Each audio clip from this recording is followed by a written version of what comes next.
Welcome to Brainish English Stories. Quartermaster Veraju got a week's leave from work to visit his sister, Madame Padoy. Veraju worked in the army at Rennes and enjoyed a fun and busy life. But now he had no money and needed help. He wrote to his sister and said he would spend a week with her. It was not because he liked Madame Padoy very much.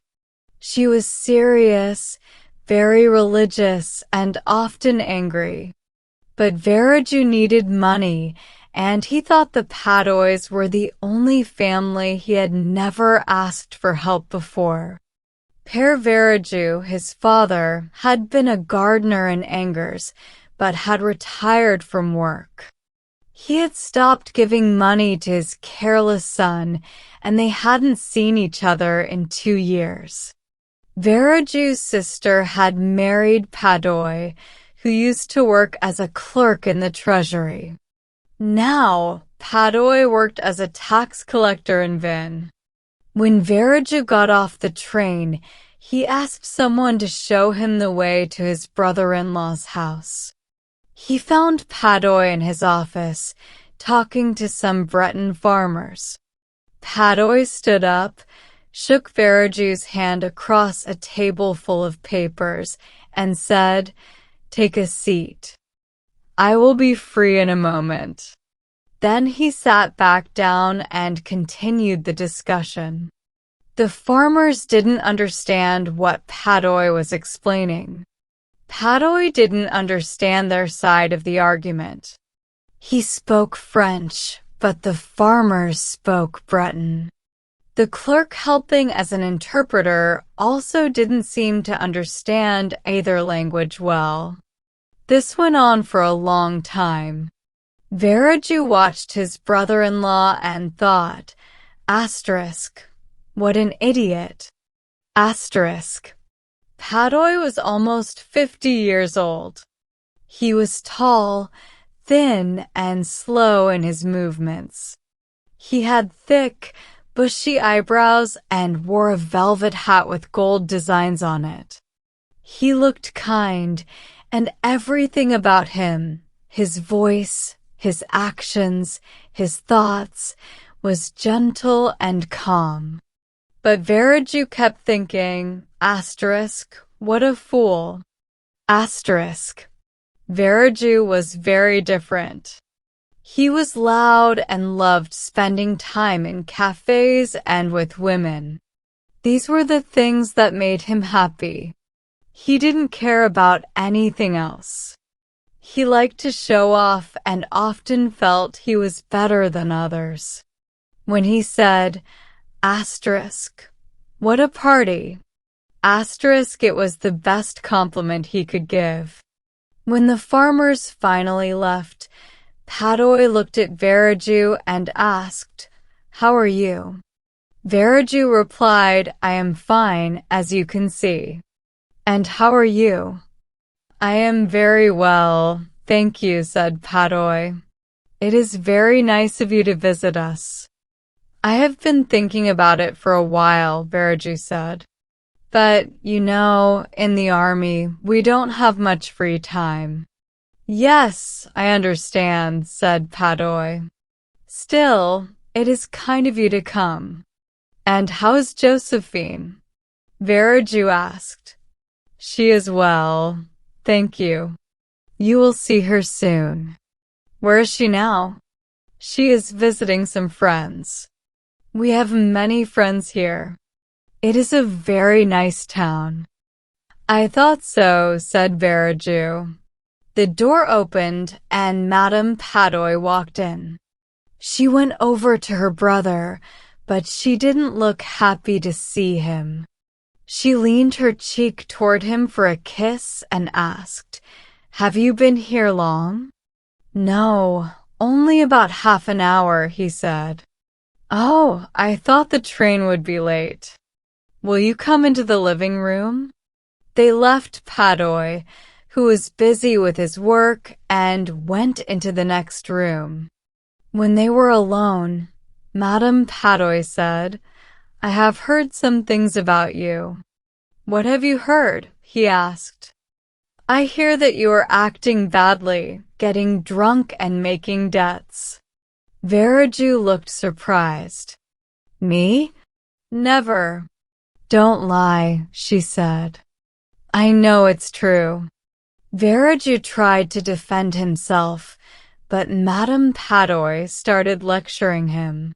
She talked so much that he didn't know what to say. Finally, she said, we will have dinner at 6 o'clock. You can do what you like until then. I can't spend time with you. I have too much work to do. When she left, Veraju wasn't sure what to do. Should he take a nap or go for a walk? He looked at the door to his room, then at the door leading outside, and decided to go out. He walked slowly through the quiet town. The Breton town was small, sleepy, and calm. It sat by a bay called Le Morbihan. He looked at the little gray houses, the few people on the streets, the empty shops, and said to himself, Vin is so boring. Coming here was a bad idea. He walked to the empty harbor, then along a lonely street. By 5 o'clock, he was back at the house. Feeling tired, he lay on his bed and slept until dinner time. A maid knocked on his door and said, Dinner is ready, sir. He went downstairs to the dining room. The room was damp, and the wallpaper was peeling off near the floor. On a small round table without a tablecloth, there was a soup bowl and 3 sad-looking plates. Madame and Monsieur Padoy came in at the same time as Veraju. They all sat down at the table. Before eating, the husband and wife crossed themselves by touching their stomachs. Monsieur Padoy served the soup. It was meat soup because it was the day for pot roast. After the soup, they ate the beef. The meat was overcooked, soft, greasy, and unpleasant. Veraju ate slowly, feeling annoyed and tired. Madame Padoy turned to her husband and asked, Are you going to the judge's house tonight? Yes, dear, he replied. Don't stay out too late. You always get so tired when you go out. You're not healthy enough for that. Then she started talking about their social life in Vin. She told Veraju about the important people they knew and how their religious beliefs helped them make good friends. Next, they served mashed potatoes, which was a special treat for Veraju. After that, they had cheese. That was all. There was no coffee. When Veraju realized he would have to spend the evening alone with his sister, he felt miserable. She would scold him, lecture him, and talk about religion. And there wasn't even a glass of alcohol to make it easier. He couldn't take it anymore. He lied, I need to go to the police station to take care of something about my leave. At 7 o'clock, he left the house. When he got outside, he shook himself like a dog shaking off water.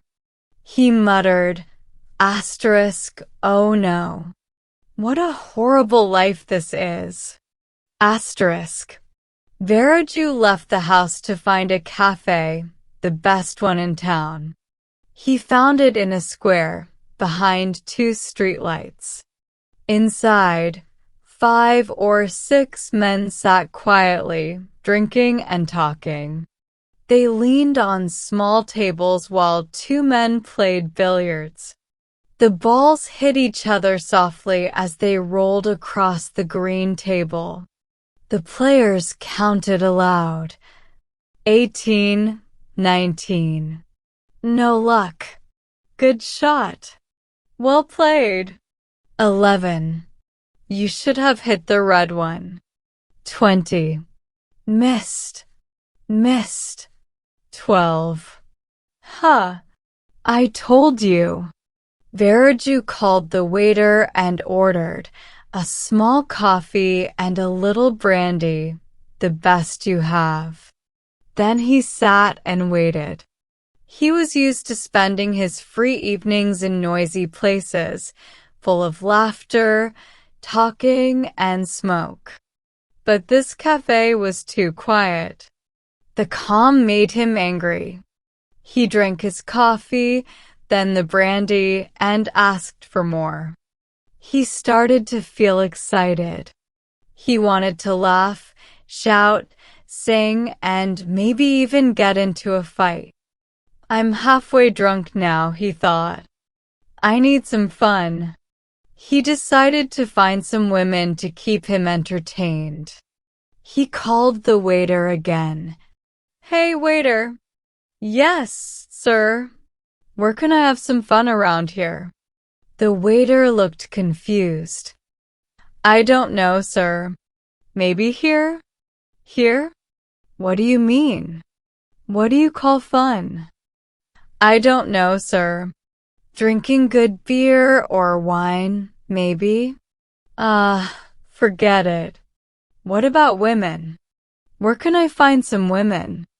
The waiter's face changed, and he whispered, Oh, you want to know where they are? Yes, of course. Take the second street to the left, then the first to the right. Look for number 15. Thank you, my friend. Here's a tip for you. Thank you, sir. Veraju left the cafe, repeating the directions to himself. Second to the left, first to the right, number 15. But after a few moments, he stopped. Wait, he thought. Do I turn left or right when I leave the cafe? Oh, well, I'll figure it out. He kept walking, turned down the second street to the left, then the first to the right, and found number 15. The house looked nice. Light shone through the closed blinds upstairs. The door was partly open, and a lamp lit up the hallway. This looks good, Veraju thought. He went inside and called out, Hello? Hello. A young maid appeared, looking surprised to see a soldier. Hello, my dear. Are the ladies upstairs? Yes, sir. In the sitting room? Yes, sir. May I go up? Yes, sir. Is it the door across from the stairs? Yes, sir. He climbed the stairs, opened the door, and saw 4 women in fancy dresses. They were in a bright room with 2 lamps, a chandelier, and candles in golden holders. 3 young women sat stiffly on red velvet chairs. The 4th woman, who was older and heavier, was arranging flowers in a vase. She wore a green silk dress with short sleeves, and her powdered neck looked like a big flower coming out of her dress. Veraju greeted them. Good evening, ladies. The older woman turned to him, surprised, but replied politely, Good evening, sir. Veraju sat down but noticed they weren't very friendly. He started to wonder if only officers were allowed in this house.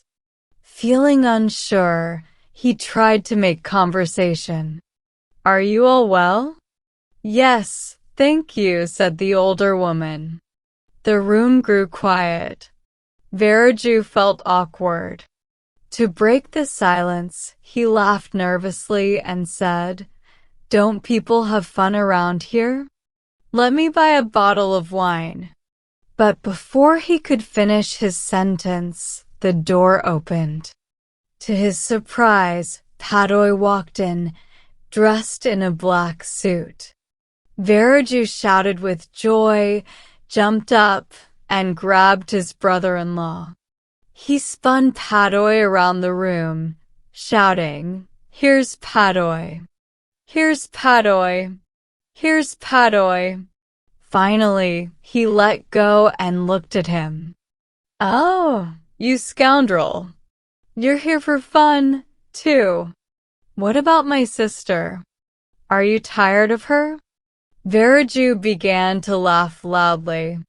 He thought this was a perfect chance to get something out of Padoy, maybe some money. He threw himself onto a sofa, laughing so hard the furniture creaked. The three young women quickly left the room, and the older woman moved toward the door, looking like she might faint. Then two men walked in. They wore fancy suits and medals. Padoy ran to them and shouted, "Oh, Judge! He's crazy, completely crazy. He was sent to us as a sick man, but look at him." Veraju sat up, confused. He began to understand that he'd made a huge mistake. "What is this place?" he asked. But Padoy, now furious, shouted, "What place? What place? You scoundrel! This is the judge's house. The Supreme Court judge's house." He kept shouting, "You rascal! You villain! What a disgrace!